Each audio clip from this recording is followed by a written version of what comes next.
জয় হিন্দ, বন্দে মাতরম। বন্ধুরা, আজকে বিকেলের দিকে বা সন্ধ্যের দিকে আপনারা যদি দেখেন ওয়েস্ট বেঙ্গল পুলিশ রিক্রুটমেন্ট বোর্ডের ওয়েবসাইট, তাহলে দেখতে পাবেন যে তারা তাদের ওয়েবসাইটে WBPRB SI অর্থাৎ WBPSI 2024-এর যে অ্যাডমিট কার্ড সেটা কিভাবে ডাউনলোড করা যাবে সেই বিষয়ক একটা ওটিপি জেনারেশন বা এই পুরো বিষয়ে একটা নোটিশ দিয়েছে অ্যাডমিট কার্ড প্রিলিমিনারির জন্য।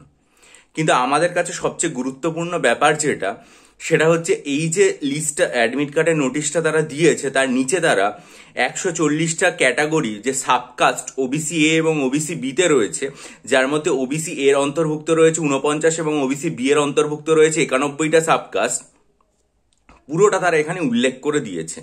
এবং উল্লেখ করে দেওয়ার পর এখানে যেটা বলেছে যে on the basis of the subcategory OBC candidate the caste may be changed, the result is subject to variation depending upon the final outcome of legal proceedings। অর্থাৎ এই মুহূর্তে যে লিগাল প্রসিডিংস চলছে তার উপর ভিত্তি করে ভবিষ্যতে এটা পরিবর্তন হতে পারে।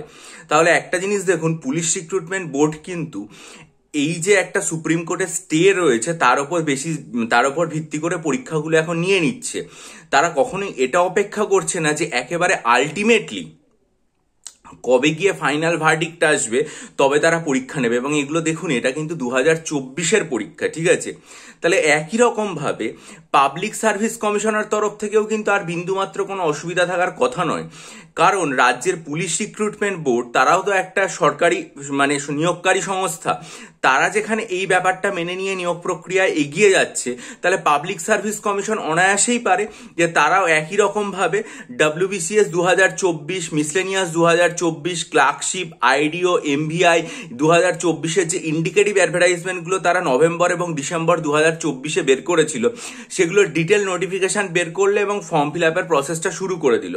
পরবর্তীকালে যখন ফাইনাল ভার্ডিক্ট চলে এলো একদম এই বিষয়টা সম্পর্কে, তখন সেরকম ভাবে একদম এটা পরিবর্তনের প্রয়োজন হলে পরিবর্তন করলে এবং তারা যে ডিটেল নোটিফিকেশনটা বের করবে তার নিচে একই রকম ভাবে পুলিশ রিক্রুটমেন্ট বোর্ডের মতো লিখে দেবে যে এটা ভ্যারিয়েশন হতে পারে ভবিষ্যতে, আলটিমেট যে রেজাল্ট আসবে বা আলটিমেট যে কোর্টের ভার্ডিক্ট আসবে তার উপর ভিত্তি করে। সুতরাং পুলিশ রিক্রুটমেন্ট বোর্ড যদি 2024 সালের এই পরীক্ষাগুলো নেওয়ার কথা ভাবনা চিন্তা করতে পারে, এই 140টা সাব ক্যাটাগরির ওপর নির্ভর করে OBC এবং OBC B সুপ্রিম কোর্টের স্টে থাকা অবস্থায়, আমার মনে হয় পাবলিক সার্ভিস কমিশনেরও আর দেরি করা উচিত নয়। যে মুহূর্তে পরীক্ষা হয়ে যাবে তারপরেই পাবলিক সার্ভিস কমিশন যেন তাদের ওয়েবসাইটে এই পরীক্ষা বলছে পুজোটা মিটে যাবে, তারপরে তাদের এই যে ইন্ডিকেটিভ অ্যাডভার্টাইজমেন্টগুলো সেগুলো যেন সবিস্তারে তাদের ওয়েবসাইটে প্রকাশ করে দেয়। কারণ অলরেডি প্রায় 1 বছর দেরি হয়ে গেছে, এর থেকে আর দেরি হওয়া কিন্তু পরীক্ষার্থীদের কাম্য নয়। কারণ ফর্ম ফিল আপটা শুরু হলে পরীক্ষার্থীরা পরীক্ষার প্রসেসের মধ্যে প্রবেশ করবে এবং আরো ভালো করে পরীক্ষার প্রস্তুতি সেটা নিতে পারবে। এখন দেখা যাক পরীক্ষা মিটলে, এই পুজো মিটলে তারা কি করে, তার জন্য আমি চ্যানেলে জানিয়ে দেবো। তারা অফিসিয়ালি জানালে চ্যানেলটা সাবস্ক্রাইব করুন, বেল আইকন প্রেস করে দিন। আর যদি মনে করেন আসন্ন WBCS এর জন্য সাইকোলজি অপশনালে স্টাডি মেটেরিয়াল নেবেন, তাহলে 14ই সেপ্টেম্বর আমার চ্যানেলে আপলোড করা ভিডিওটা মনোযোগ দিয়ে দেখে ডেসক্রিপশন বক্সে দেওয়া ইমেল আইডির মাধ্যমে যোগাযোগ করুন। ভালো থাকুন, বিজয়ী হন, সফল হন, সমস্ত খবরের দিকে চ্যানেলের দিকে নজর রাখুন। ভালো থাকবেন।